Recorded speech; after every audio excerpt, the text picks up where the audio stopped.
Don't have a hole punch. So you can have to use a knife or something on that, or your teeth or something.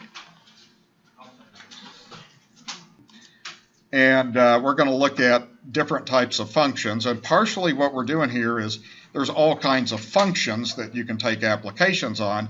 Like we saw the revenue was a parabola. We've seen cost was linear. I mean, there's all kinds of ways they can look. Just depends on the mathematical model. So these are your elementary functions. One thing that you want to do is you want to know how to graph these, and really quickly. You don't have to memorize them, you just build them, and that's what we're going to do first of all, is we're just going to do all the graphs of this stuff. All it requires is arithmetic and plotting points. That's it, okay?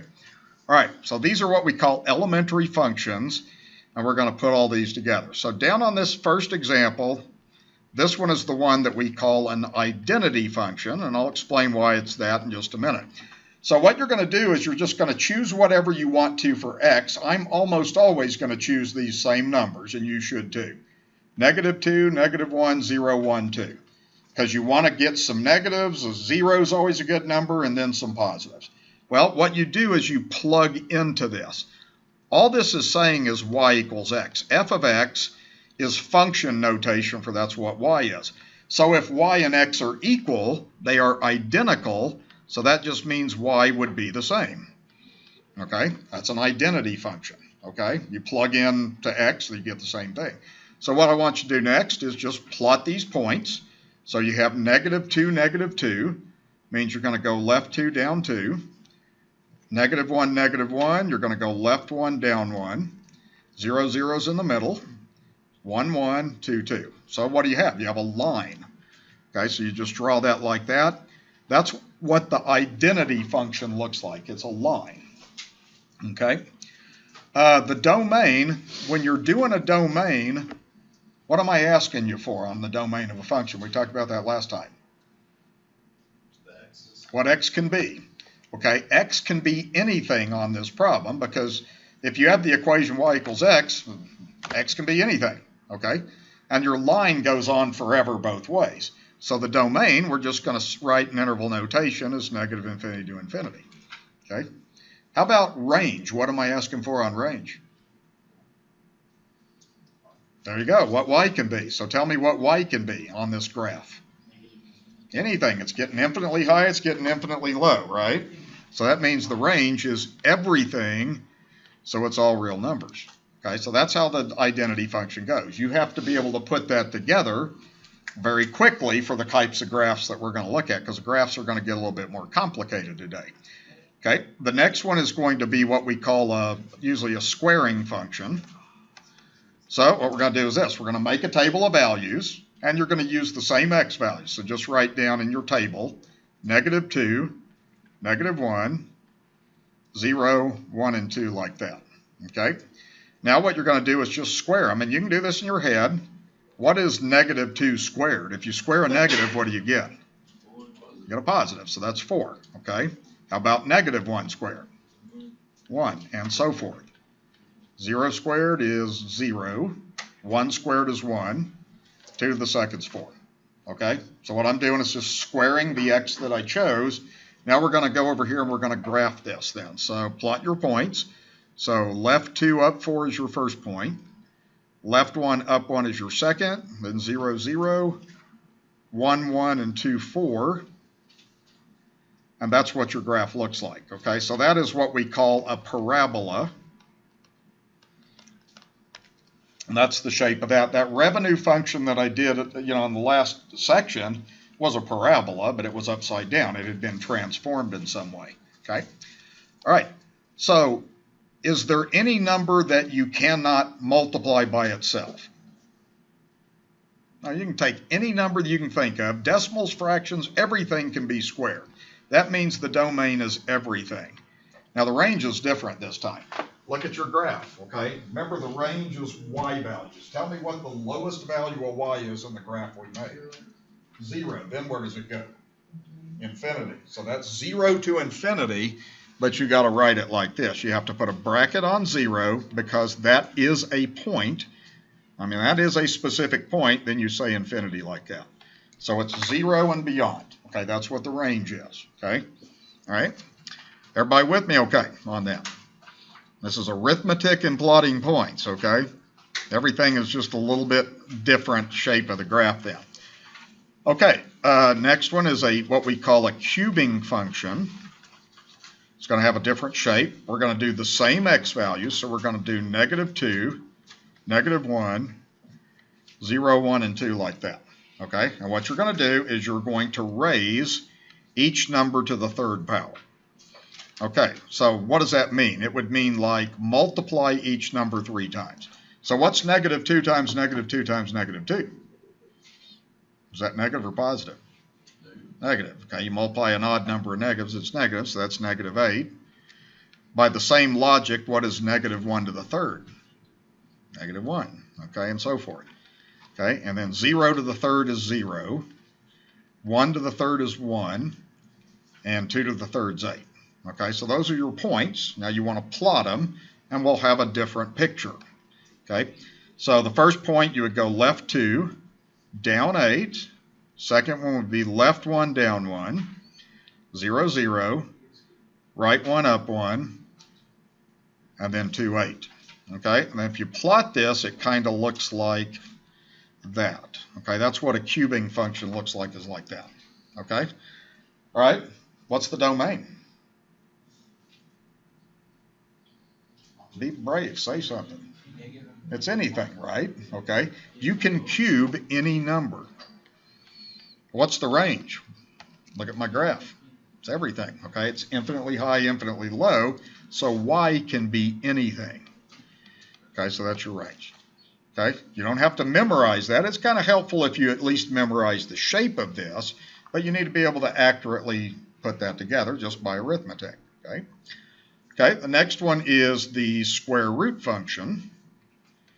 Okay, so square root function. Now this is a little different this time. Okay, there's a reason why I'm not going to use -2. Do you know why? If I did the square root of -2, do you know about that? You can't do it. You can't do square roots of negative numbers. You can do square roots of positive numbers and 0. Okay, so what you're going to do, I'm going to have you do this. Start with 0, because that's the first number you can take a square root of. And then we're going to go to 1, because the square root of 1 is 1. I'm not going to go to 2. I'm going to go to square root of 4. Do you know why? Because square root of 4 is 2. Okay, it's something I can do in my head. I don't need my calculator. Then I'm going to go to 9, and that's good enough. So what I'm going to be doing is square root of 0 is 0, square root of 1 is 1, square root of 4 is 2, and then square root of 9 is going to be 3. Okay, so go ahead and plot your points. Okay, so when we do that, we'd have the point 0, 0, 1, 1, 4, 2, and then over 9, and then up 3 like that. So the graph of a square root looks like that. Okay, and a lot of mathematical models follow that sometimes. If you collect data, sometimes it'll follow that pattern. Okay, it just depends on the situation that you're modeling. Okay, the domain on this one would start at 0. The smallest x is 0, but x can be any positive number, so that goes to infinity. Look at the graph and tell me what the range is for y. 0 and above, right? Okay, so the range would also be 0 to infinity. Okay, so that's how that goes. Okay, everybody okay? So see, what I'm doing is I'm doing arithmetic to get points and plotting points. Okay, and it's simple arithmetic, so that's why we call them elementary functions. Okay, okay. The next one would kind of address your background a little bit, possibly. This is a cube root function. And what I'm going to do on this one, I'm going to go ahead and give you these numbers. I'll explain why I'm doing this. We're going to start with -8. Then we're going to go to -1, 0, 1, and 8. Okay, because I'm going to use what I call perfect cubes. Okay, so I'm going to start with the third root of -8. Now what that means is this. It means, can you find a number that you multiply out, the same number out 3 times, that would give you -8? Is there such a number you can do in your head? -2, good. Okay, so if you take -2 and multiply it out 3 times, you get -8, so that's -2. Okay, you can do a cube root of a negative number. That works fine. You can't do a square root of 1, though. Okay, and then we're going to go to cube root of -1, which is -1. Okay, cube root of 0 is 0. Cube root of 1 is 1.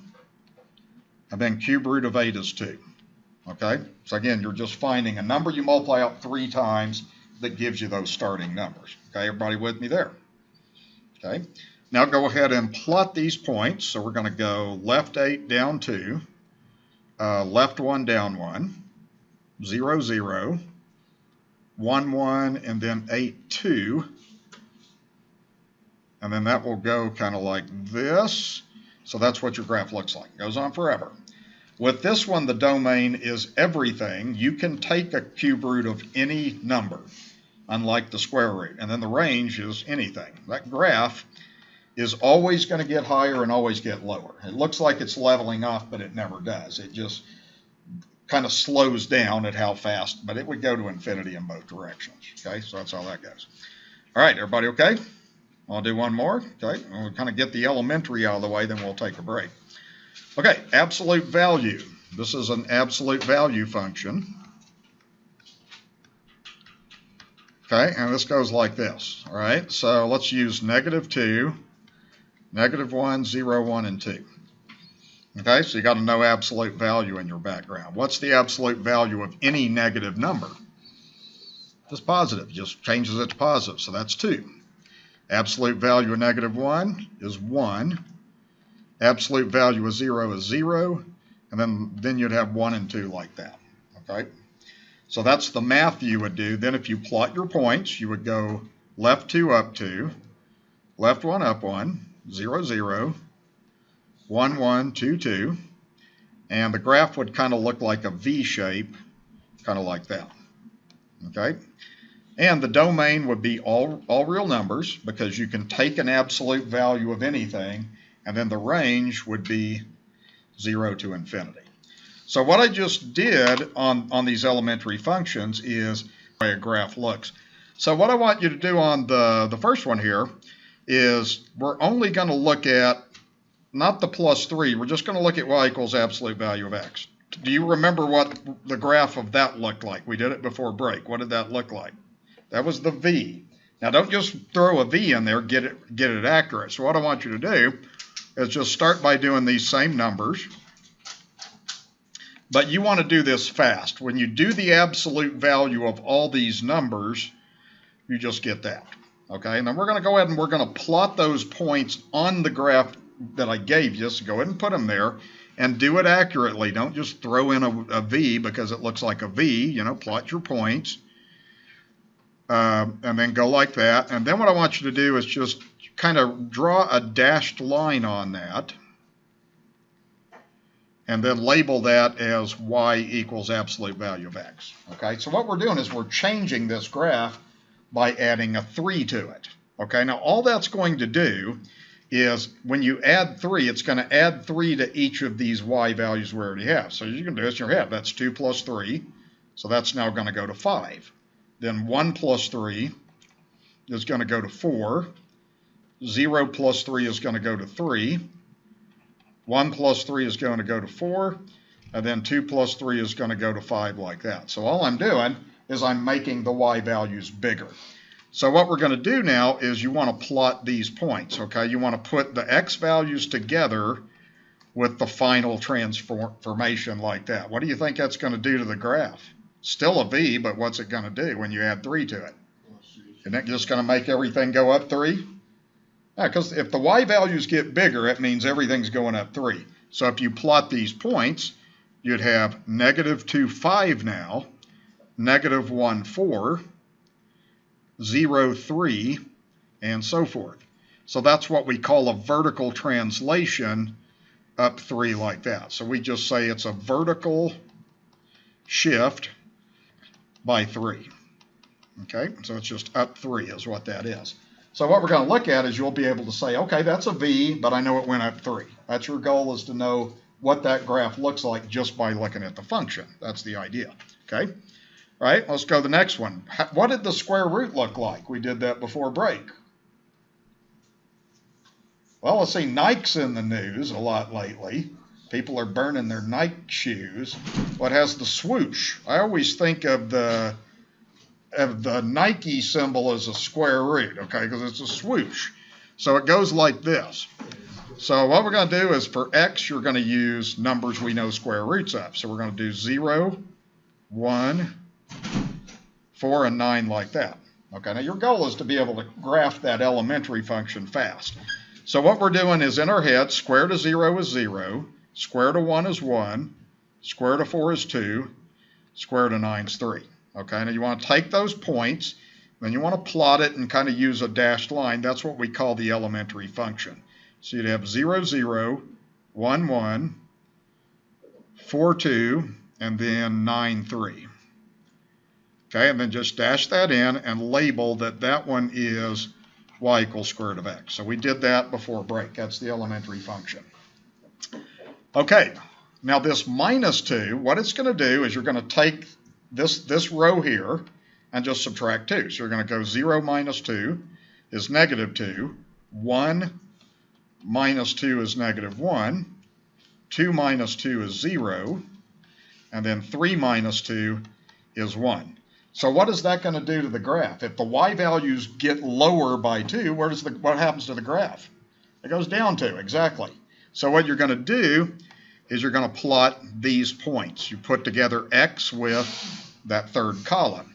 Okay, when you do that, you're going to end up having 0, negative 2, then 1, negative 1, 4, 0, and then finally you'll have like 9, 1 like that. So what happened is every point just moved down 2, okay? So what we'd say on this, again, we say this is a vertical shift. We just say that that is down 2, that's all, okay? Is that logical to you? Okay, if you make y get bigger, it goes up. If you make y get smaller, it goes down. Okay, and that's what the effect of those things is. So what you're going to look at is you're going to know the difference. Okay, how are you going to know that takes it up 3? Because it's adding 3. It's making it bigger. How are you going to know that goes down? Because it's subtracting. It's making it smaller. The other thing is that's outside of the square root. And anytime you add or subtract outside the square root, it makes things go up or down. Does that make sense to you? Tell me. Give me a sign or something. Okay? All right? Because it's arithmetic when you get right down to it. Okay? All right? So here's kind of the thing that I put together for you. So you want to know if you add or subtract outside the function, plus k makes you go up, minus makes you go down. That's it. So let's look at these right here. We're not going to graph these, but what did we say x squared looked like? The elementary function x squared, which one was that? The parabola, okay? What is that minus 10 going to do to that parabola? Down 10, yeah. That's the cube root. Cube root's the one that went like this. What is the plus 5 going to do? It's going to make it go up 5, okay? So it's logical with the arithmetic. So with this, you just need to write down that this is down 10, and then this is up 5 like that. So you want to know how to look at a function and tell how it's being transformed, okay? All right, that's the first transformation. The next one's harder for students to grasp, but we're going to crunch out arithmetic and kind of do this the same way. So what we're doing now is we have x minus 3 squared. Now that's a parabola because it's a squaring function, but that minus 3 is now inside the function. This is different than having x squared minus 3. If you have x squared minus 3, you're outside of the squaring, so it goes down 3. Now it's going to shift it a different way. So the first thing we're going to do is just fill out this row here. And you're just going to square all of these numbers in your head. Negative 2 squared is positive 4. Negative 1 squared is 1. 0 squared is 0. 1 squared is 1. 4, 9, and 16. Okay, now we're not going to graph all those, but that's a squaring function. So let's plot whatever points fit on our graph. So let's go negative 2, 4, negative 1, 1, 0, 0, 1, 1, 2, 4, and let's go ahead and do the 3, 9, and then we're kind of running out of room.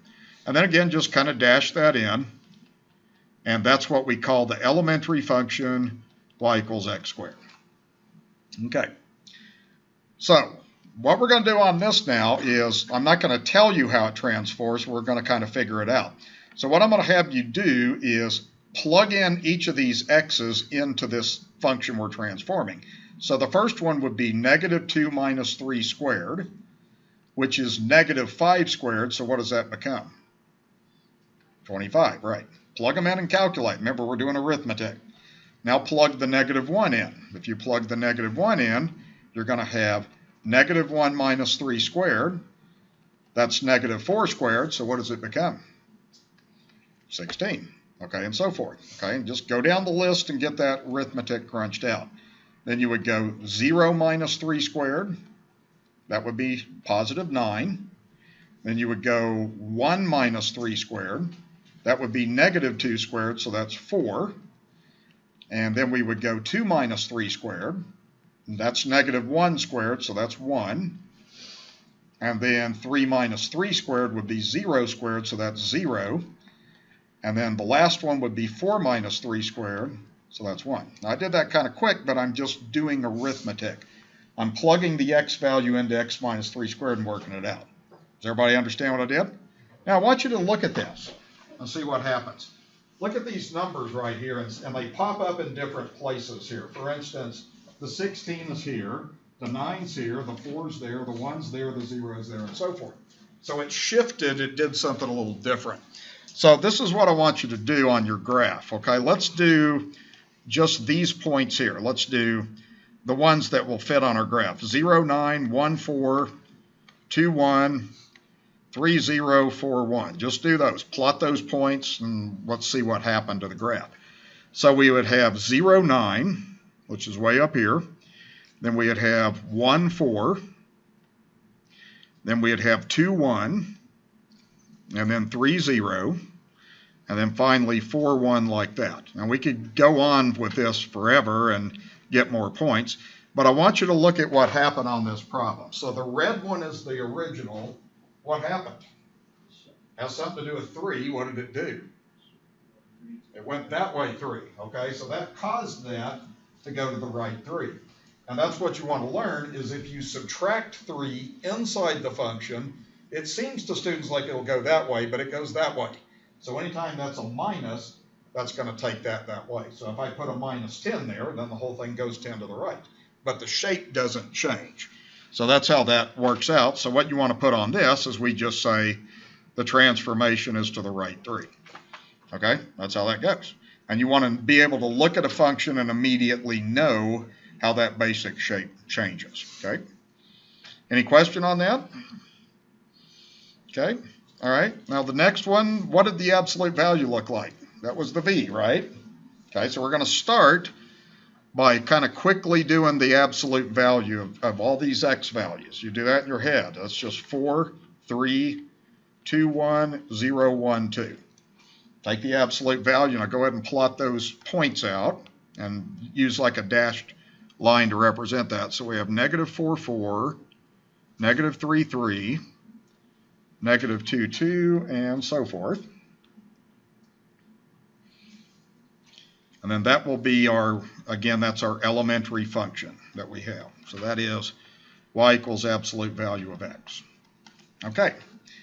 Now, what I want you to do next is plug into x plus 2. I'll start you off with the first couple here.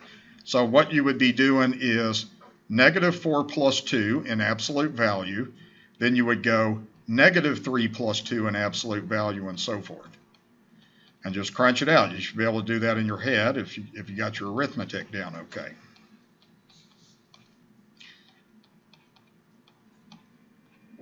And then we'll kind of see what happens on that when we do that. Okay? So again, what I'm doing on this, if I plug negative 4 in, what is this whole thing right here going to become? That whole thing. It'll become 2, right? Negative 4, the absolute value of negative 2 is 2. How about the next one? 1, okay. How about the next one?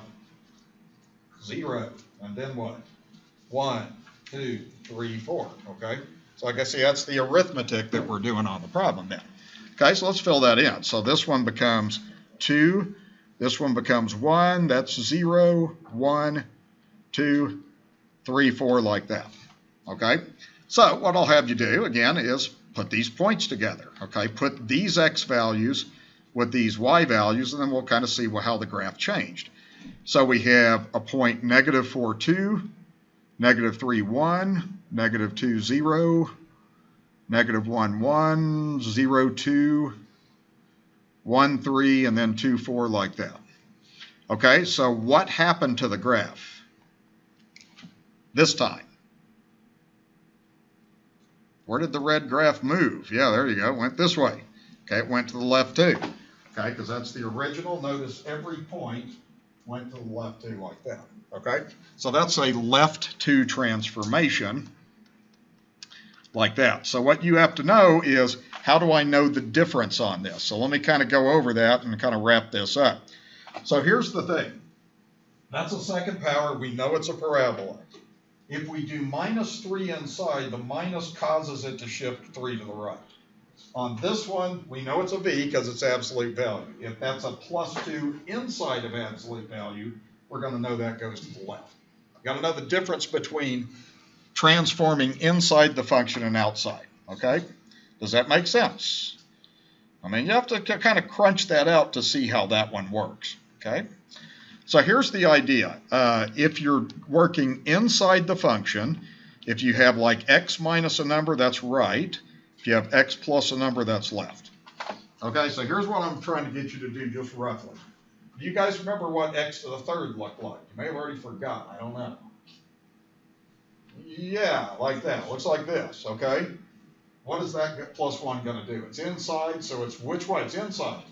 This way. That's left, right. If that plus 1 is outside the parentheses, then it's up, down. So that is left 1. How about this? Okay, remember the square root was the swoosh. So that thing is going to go to the right 6. Okay, yeah.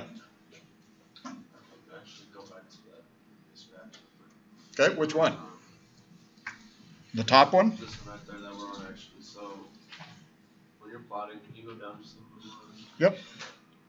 When you're plotting 2, 4, or 1, 3, don't you go over 2 and then up 4?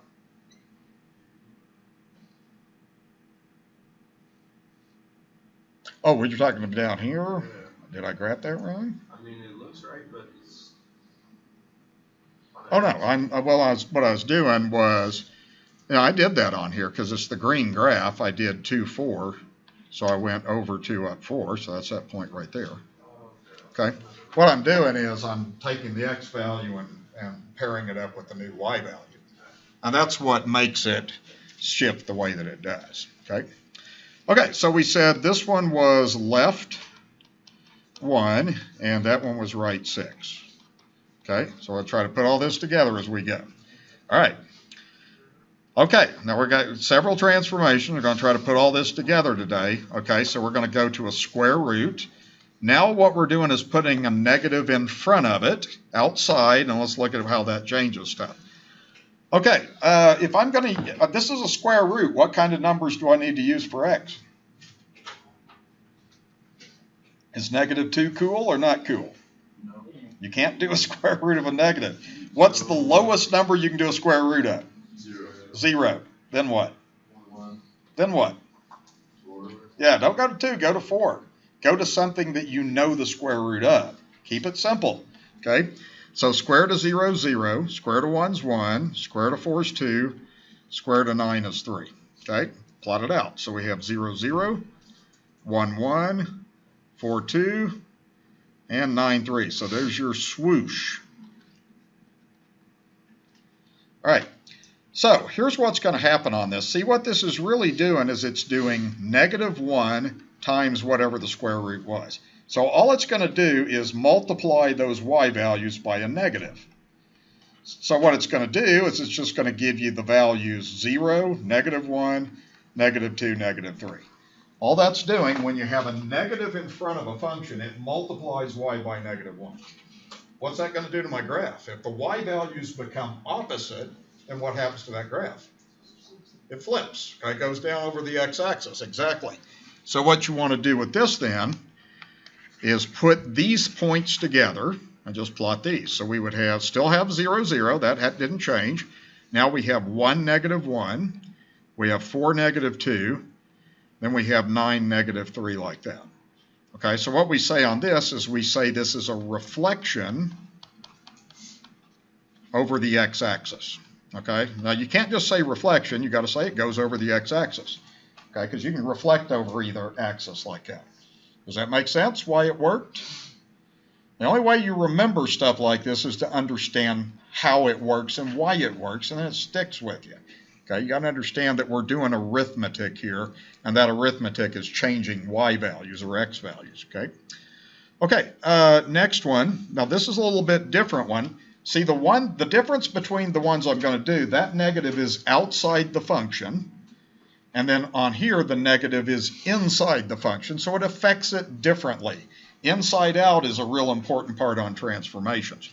Okay, so we're going to start this like this. We're going to just use -2, -1, 0, 1, and 2. And what we're doing is we're just doing a cubing function. That's the one that did this, okay? Looks like this kind of. And I'm going to just do this in my head. If you cube, -2 cubed is -8, -1 cubed is -1, 0, 1, and 8 like that. Okay, we've already gone over the arithmetic behind that, so go ahead and plot those points. So we'll have left 2 down 8, left 1 down 1, 0, 0, 1, 1, 2, 8 like that. Okay, so that's going to be your elementary function. Y equals x squared, okay, or x cubed. Okay, now let me show you what happens on this. The only way to understand this is to crunch out the arithmetic. Just don't take my word for what it does. You got to know how the arithmetic works. So what you're going to do is you're going to plug in the x values into this expression. So it's going to be -2 cubed. That's the first one. The second one, you're going to plug -1 in, so it's going to become -1 cubed. All right, let's talk about what that's doing. So what is -2? 2, and then what's 2 cubed? 8, so that's going to be 8. How about the next one? That will be 1 cubed, so it's what? 1. Okay, good. Okay, so we got that. So you need to understand the math. It's changing the x value, then cubing it in that order. So that's 8, that's 1. Then the next one's -0 cubed. Well, that's 0. And then here's the next one. Okay, you're going to plug the 1 in, so you'll get -1 cubed, right? Because you have a negative, and what's that? That's -1. Plug the 2 in, you'll have -2 cubed, so that's -8 like that. Does that make sense what I did? Tell me. I just did a negative of whatever x was, then raised to the third power in that order. Now, if you plot these points the same way, okay, like this, what we're going to end up having is you'll have -2, 8 now. So this point's going to go -2, 8. Then you're going to have -1, 1, 0, 0, and then 1, -1. And then finally 2, -8 like that. So the graph looks like that. Well, what happened? What happened to the red graph? How did it change? Yeah, it went this way. It reflected this way. So if you imagine taking it and folding it over the y-axis, they all move to the opposite side this way. Okay, does that make sense? So they reflect over the y-axis? Yep, and went over y. Okay, that point moved there, that point moved there, and so forth. So that's reflect over the y-axis. Okay? All right. So what we would say on this is we would say it reflected over the y-axis. Okay, now what we need to do is kind of notice the difference between the two, and then we're going to try to put all this stuff together. Okay, so here's kind of what I have down in here, and this is what you have to understand. I've been talking about inside and outside, and that's a big deal. So if the negative is outside the function, what that does is it takes it over x. Okay, and what happens, you don't learn this stuff by memorizing. You do not learn it that way. You want to learn it the way I know it. I understand the math behind it, so therefore I remember it and I can figure it out anytime I need to. Here's what you got to understand. F of x is a y value. What are you doing? You're changing a y value to its opposite. What happens if a y value goes to opposite? Doesn't it go this way? Does that make sense? That's what I'm doing, is I'm making y values becoming opposite, okay? Now this one, if you're inside, if the negative's inside the function, it's making x become opposite. What happens if x becomes opposite? If you have positive 2, it becomes negative 2, it goes that way, right? Okay, so you got to understand that that's changing x and that's changing y. That's what you got to have, and that's how you begin to put that together. Okay, you got to think of that. Don't just memorize it because you'll forget it. Okay, now we're going to summarize this, and I'll see how well you are getting this, and you're learning this, so it takes a while to put this together. Okay, is the negative inside or outside on this one? It's inside the radical. Okay, that means x is opposite. If x becomes opposite, what happens to the graph? 2, negative 2. What's that doing? 3, negative 3. How's it reflecting? Over the y-axis. Okay, so that would be a reflection over the y-axis. So let's just put reflect over y. Okay, you have to understand if x goes to opposite, that's how it reflects. Okay, how about the next one? The negative is outside. So if it's outside, then y becomes opposite. So what happens to a graph if y becomes opposite? Where does it go? It goes from here to there. So how does it reflect? Over x, okay? So what you'd have is that would be reflect over the x-axis. Okay, that's what we just learned, okay? Now, I'm trying to get you at the inside-outside. I have a +7 outside. Anytime it's outside, it affects y values. Anytime it's inside, it affects x values. What did the +7 do if it was outside? Students usually get that one the easiest. That one's up 7. Okay? All right, now the next one, the -8 is inside the square root. Anytime it's inside, it's making x change. What did we say on this? We're moving this way. X is changing, so what did it do? Right 8. That's right 8. Right 8. If it's a minus, it's right. Okay? You got to understand inside and outside. Inside affects x, outside affects y. Okay? Next one, outside. What does that do? It affects y, so what does it do? Down 15. Okay, good. Okay. The next one is inside. Inside affects x, so what does it do? That way. Plus takes you that way, so that's going to be left 2 like that. So ultimately what you want to try to start getting down is be able to look at a function and know what the function looks like and what that extra number does to it. Okay, that's the idea. All right, are you with me or not? Okay. All right, now you got to kind of go through the arithmetic like I'm trying to show you, but you got to have a way of remembering how those transformations go. Okay, so the next one, there's one more that we get to talk about, and that's called stretching and shrinking, and then we start putting it all together. So this one is a quadratic, so let's start with -2, -1, 0, 1, 2, and then just square these numbers. Okay, so square all the numbers, you would get 4, 1, 0, 1, 4, like that, and then go ahead and plot them. This was the parabola. Okay, so let's put that on there.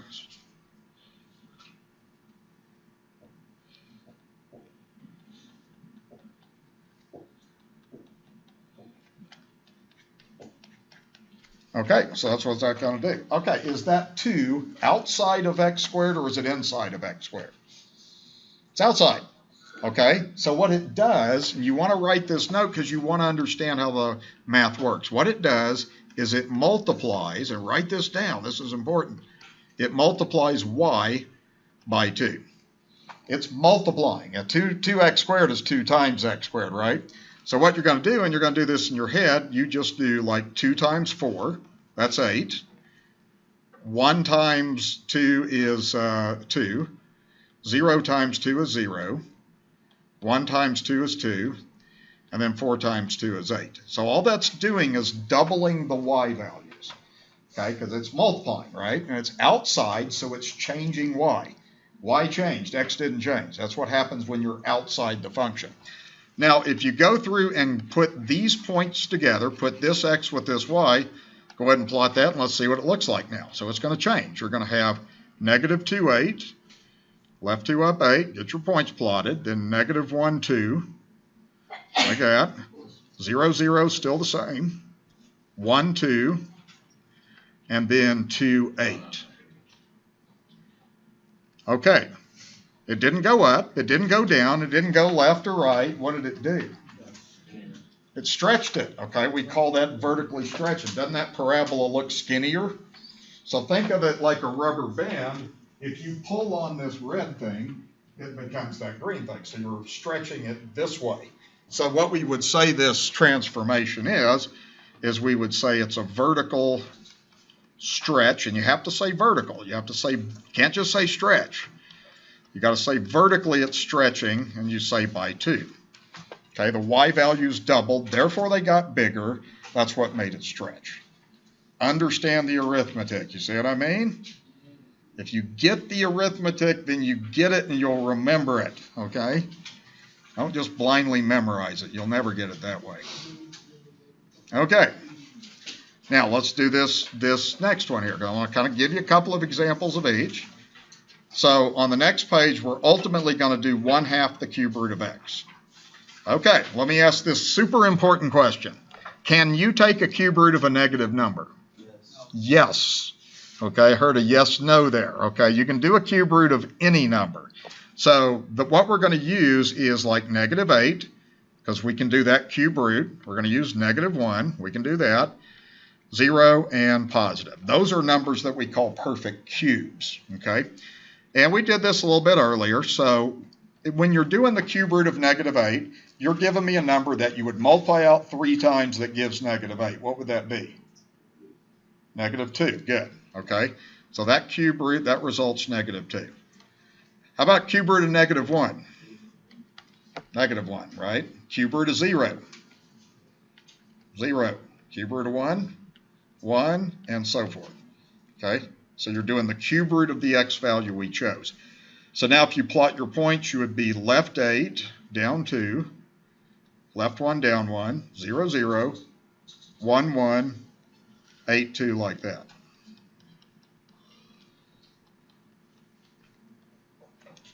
All right, so that's y equals cube root of x. Okay, now you need to write this down. Don't leave this off because this is important. What's going to happen is you're going to multiply y values by 1/2.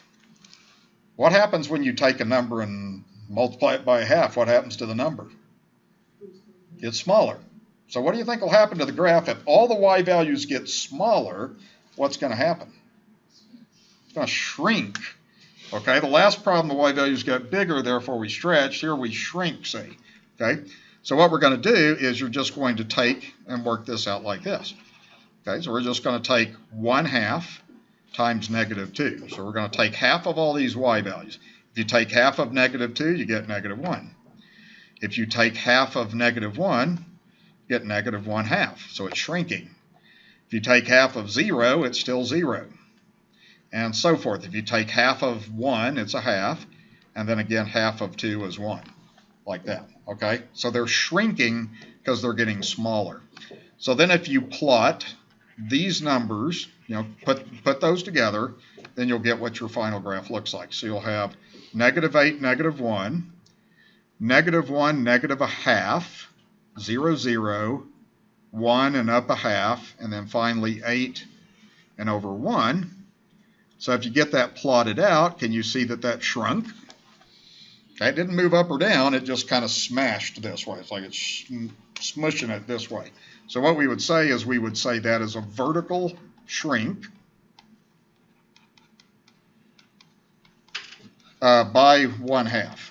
Okay, so what we got to know is how can we tell it stretches or shrinks? Okay, and you got to think about this logically. So let me show you the difference on this, okay, and listen carefully and see if this makes sense to you. So on the previous page, it stretched. We multiplied by 2. That's the key. We multiplied by 2. If you multiply a number by 2, what happens to the number? It's bigger, right? Therefore, it stretches. What did we do here? We multiplied by 1/2. Therefore, what happened to the number? Smaller, so it shrunk. Does that make sense? So what you learn is this. Okay, you end up having this. Again, you're outside the function. So if you multiply by a, it's going to stretch if it's bigger than 1. Why 1? Because if you multiply a number by anything bigger than 1, it gets bigger. Does that make sense? Bigger stretches. Okay? If A is a fraction, that's what that's saying, then everything gets smaller, therefore it's going to shrink. Okay? That's the idea. Okay? So basically you want to kind of get this in your mind. Like if you had y equals 10 absolute value of x. You know that's a V shape, right?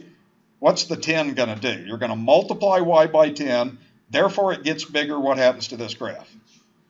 It stretches. Okay, you see what I mean? Now what if I do this? What if I do 1/3 absolute value of x? What does the 1/3 do? It makes the y's get smaller, therefore shrinks. You see what I mean? You have to understand the math to remember this stuff. That's just the way it is. Okay? All right. So let's go to the next thing here. I want to do this transformation, then we're going to start putting this all together. All right? So what I'm doing now is I'm putting the 2 inside of the absolute value. Okay?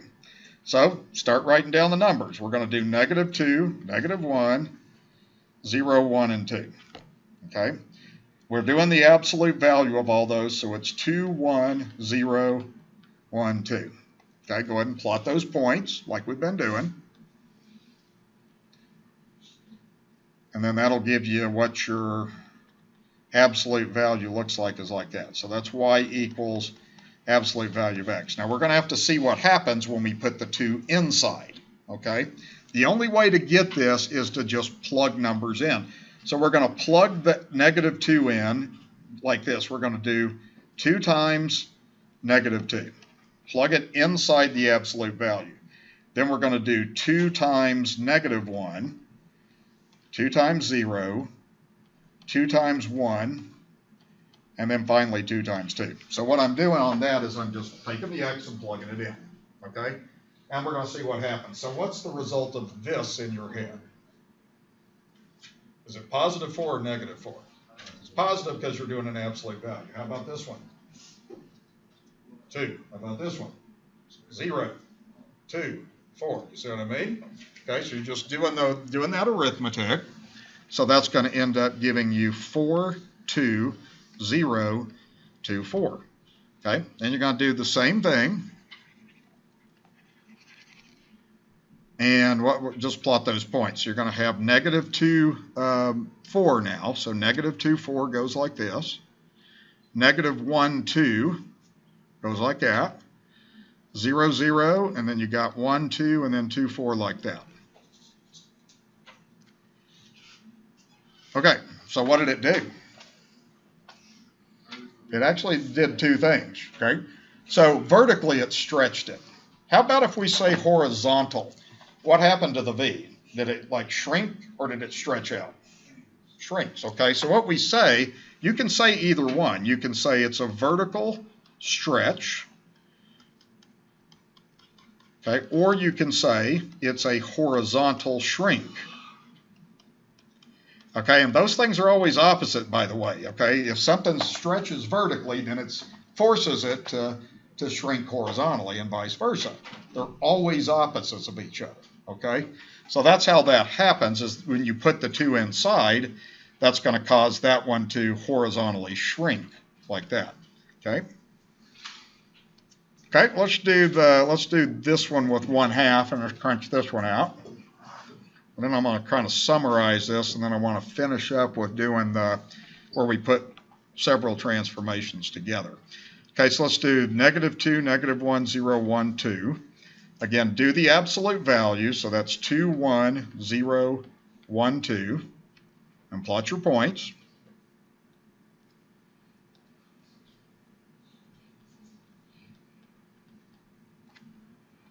And then that'll give that. Okay, so that's absolute value of x.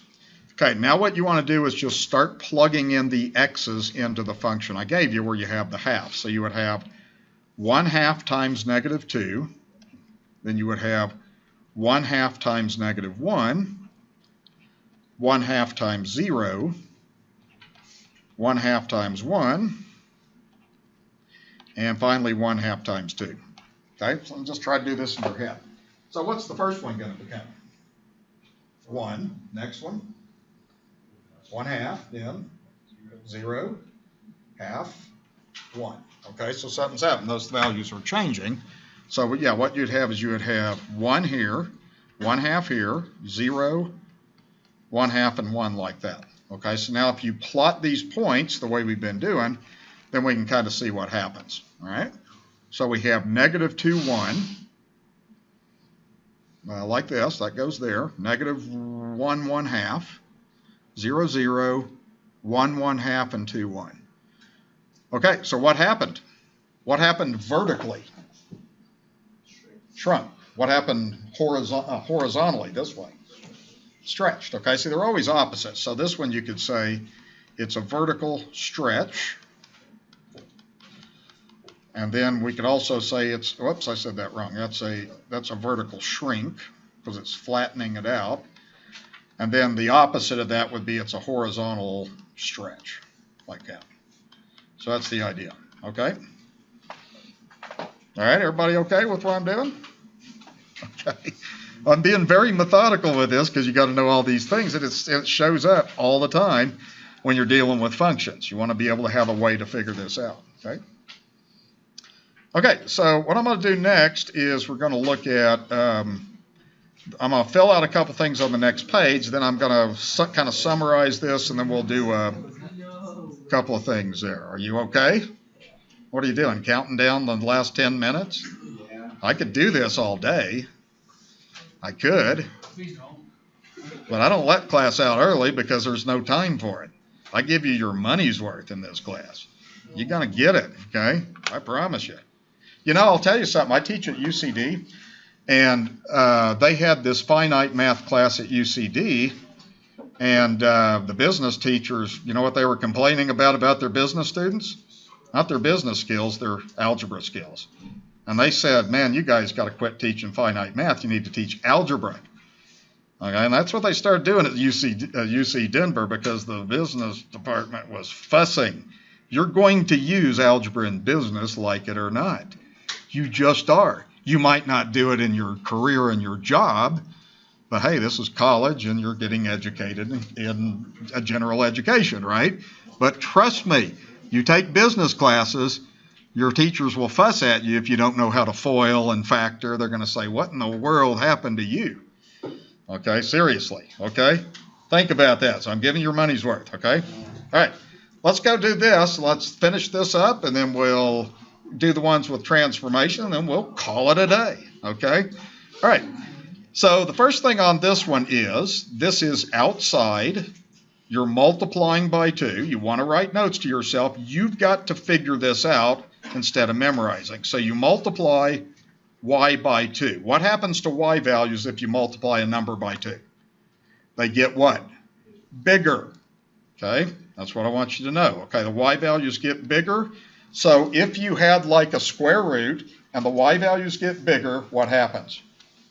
Stretch. Okay, so that is a vertical stretch like that. Okay, all right. Here's the next thing. On this one, what you're doing is you're multiplying. You want to write this note because this is important. You got to know that the y values are getting multiplied by 1/4. What happens to a number if you multiply it by 1/4? Does it get bigger or smaller? Smaller. Therefore, what happens to the graph? It shrinks, okay? So that's what I'm talking about. Does that make sense? Okay? If you learn it that way, then you're not memorizing anything. Okay? That's the way to learn math. Take my word for it. Okay, now this one's different, okay? Think about it this way. If you, see, now you're changing x because you're inside. Anytime you're inside, you're changing x. What happens if you multiply x by 4? It gets bigger, right? So what happens is if x gets bigger, this is the one that's really hard to grasp unless you do a little bit of, unless you do the graphing like we did. Well, then what happens on this, you're going to think it's a horizontal stretch, but it isn't. It goes backwards. That one's the hard one, I think. So that one is a horizontal shrink. I'll go back to a problem I did just a few minutes ago, like when we did example 5, okay, that v shrunk. We had the 2 inside, it made x get bigger, so it caused it to shrink, right? And the last one, what happened to the x values if you multiply by 1/2? Smaller, okay? No, it's not going to be, it'll be vertically smaller. So what you're going to have is that will be a horizontal stretch. That one to me is the hardest one to reason out in your head. Okay, the other ones, if you think through them, you can be okay. Okay, so let's go next page. I'll get you through one more thing here. And what we're going to do here is kind of try to put this all together. And first thing we're going to do is this has more than one transformation. That's our goal, is to be able to look at this and tell what happens on this. Okay, so first of all, the elementary function is the absolute value of x. So what we're going to do is we're going to make a quick table for absolute value of x. And I've done that like about 5 times already. That's okay, because you need to have the repetition where you can quickly sketch out the elementary function. So I'm going to do that real quick. So go ahead and plot these points on this graph, and then that is your V shape that we expect to get out of that absolute value. Okay, so it goes like that. Okay, now the next thing that you got to learn is when you do transformations, you got to know there's 3 things going on in this problem. So I'm going to see if you know what happens on this. Okay, that is a 3 inside. Do you know what that does? It affects x to the right. That goes right 3. That's a plus 3 outside, so what does that do? Up 3. That is multiplying y by 2. Therefore, y gets bigger, so what happens to the graph? Stretches it. It stretches it, okay? And you have to do this in order. If you're doing order of operations, the first thing you would do is work inside the parenthesis and do absolute value. Then what would you do? Multiply, then add. You have to do this in this order. So what you would do is your first transformation would be to the right 3. So write this down. That's the right 3. Your second transformation would be, and don't write stretch, write multiply y by 3. Because therefore you're going to understand, or not by 3, by 2. Multiply y values by 2. That's therefore going to stretch it. And then finally what you're going to do is you're going to take everything up 3. Okay? Now, it's kind of hard to keep track of that in your head, so I'm going to show you how to do kind of a table of transformations to get this final product. So it's going to go like this. So what I wrote down for you, those are the numbers that are in your table. Okay? And what you want to do is you want to make a column for right 3. Then you want to make a column for multiply y by 2, and then up 3, like that. Now kind of watch how I do this carefully. This is just something, the way I teach this, to kind of give students a way to keep track of all this information. Okay, how do you take a point to the right 3? Does x change or y change? X. Okay, so what you're going to do, in your first column, do not change y. Leave all these y values the way they are. Just write those y values down. And what you're going to do in your head is you're going to move all of those x values to the right 3. So all you're really doing is adding 3 to this x value. So just do -2 plus 3, -1 plus 3, and so forth. Okay? So make the x's get bigger. So -2 plus 3 is 1. -1 plus 3 is 2. 0 plus 3 is 3. And then 4 and 5 like that. So I just moved all those points to the right 3. Does that make sense? Okay, y didn't change. Okay, now what we're going to do is you're going to multiply all of these y values by 2 in your head. You're not going to change the x's. So the x's, you've got it set. You've done that. You've done that transformation. Okay, so in your head, just go through and double all of those y values, and that will stretch it. So 2 times 2 is 4. 1 times 2 is 2, then 0, 2 and 4 like that. So now we've moved to the right end, we've stretched. Last thing is we're going to go up 3. What changes up 3? X or y? Y. Okay, so all of the y values, you just need to make them go up 3 while the x's stay the same. So we still have the same x values. And just in your head, move all the y's up 3. So that would be 4 plus 3 is 7, 2 plus 3 is 5, 3, 5, and 7 there. Okay? Now that's how you transform that. Now what I want you to do is plot on the graph that we're working on, Go ahead and plot those points. Put it on the same graph and let's see what happens. Let's see if this did everything we thought it was going to do. I'm going to zoom out on this a little bit. Okay, here's my points. Just go ahead and start plotting them. Okay, so let's see what we have. We have 1, 7.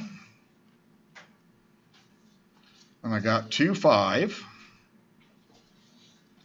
3, 3. 4, 5. And what else? 5, 7. Okay, it's still a V. All right, now I want to see if you follow one little thing on here. Okay, let's take this point. Did that point move to the right 3? Yes. Yes. Did it move up 3? Yes. Yes. Can you tell that it's been stretched? That's it. Magic, yeah. Right? Isn't that cool? Yeah. Well, some people shook their head when I said that. Awesome, okay. All right, it's arithmetic. That's what it is, okay? All right. Have a great weekend. Your brains have been worked out.